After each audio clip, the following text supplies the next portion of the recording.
everybody, welcome back to Experience Points, a less formal, more laid-back sort of video series where I talk about games that I played a bit of, but have not yet finished. And today, I have finished a beta demo for skyoceanswingsforhire.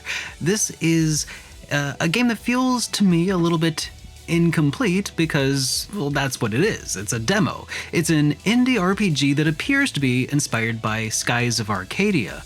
The world appears to be a series of like floating islands connected by oceans of sky in all directions. The game has a planned release date of sometime in 2024. This is a pretty interesting story so far about a character from a tribe of pilots who take on a rite of passage to become full-fledged pilots. And the protagonist of the game, Glenn Windwalker, comes from a line of great pilots.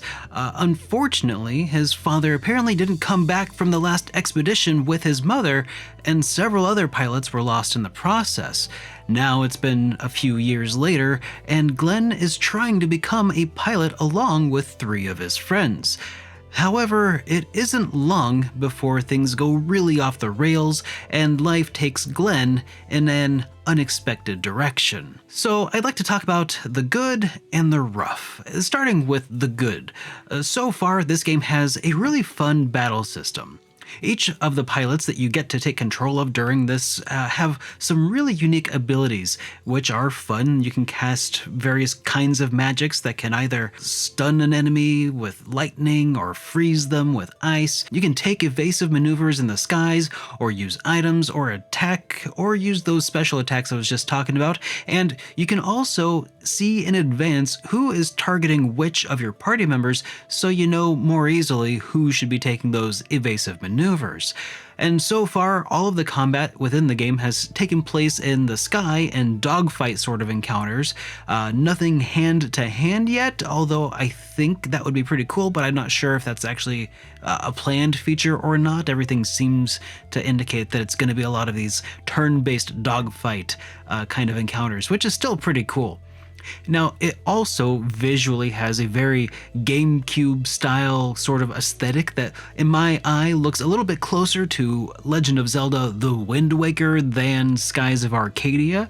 The cel-shaded aesthetic is pretty simple, the character models are kind of minimalist, and so are the animations, and the overall look appears to, in my opinion, lack a little bit of polish though, but it's a demo, so, you know, even when the visuals are maxed out and running in ultra quality mode, this is what they look like, and it feels like there might just be a little bit of shadow or depth missing to those visuals, and I'm not sure if I can quite put my finger on it.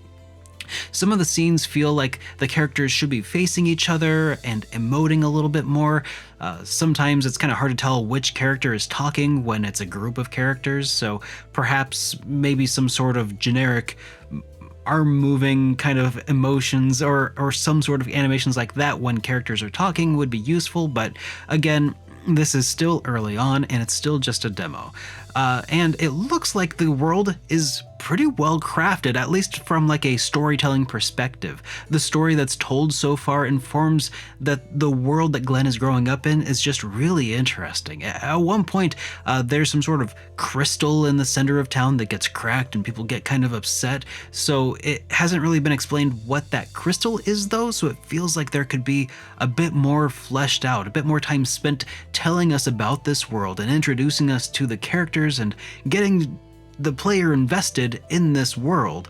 I feel like there's a lot of interesting things in this world to see so far, and maybe the character interactions just haven't been fully fleshed out yet, but that's kind of my feeling so far, is that there's more depth to the world than I've been able to glean from the demo so far.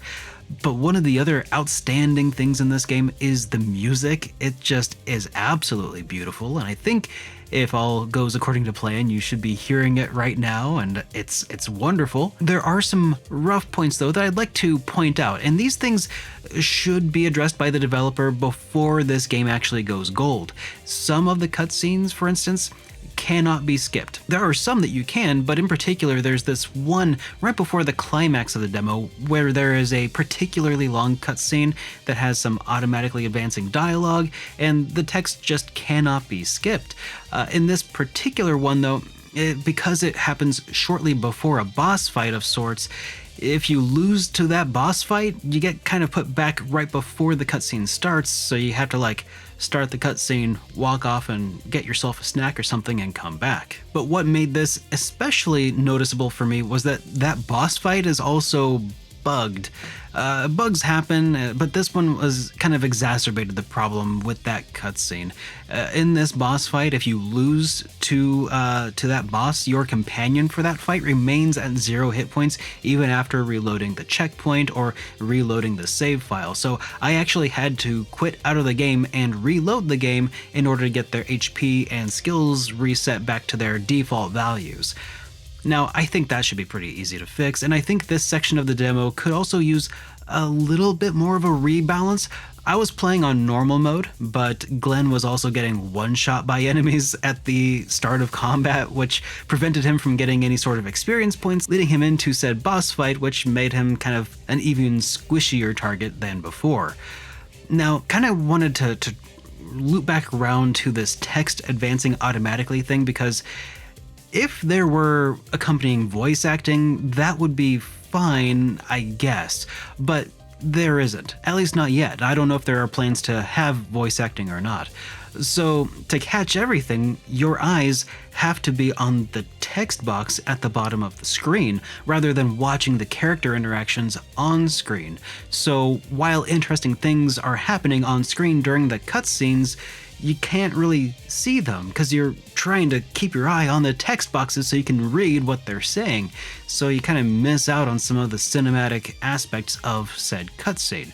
It looks like the game will be in multiple language options, so even if they do have voice acting, if that's English only voice acting, then that's still going to be a big problem for anybody who, might need to follow along in a different language, right? So that's still going to be kind of problematic. So anyways, this is the rough stuff that I think needs work. But whenever you hear me talk about a game that hasn't been released yet or a demo of a game that's still in progress, always take the good for what it is at face value, but expect the rough edges to be smoothed over and to take all of that with a grain of salt. Because personally, this demo has left me really excited to see the finished game in action. The demo is up on Steam, so if you'd like to give it a shot and get a feel for the world and maybe provide some of your feedback of your own, I'll have it linked in a pinned comment down below. But until next time guys, thanks for watching and I'll see you in the next one. Have a great day everybody.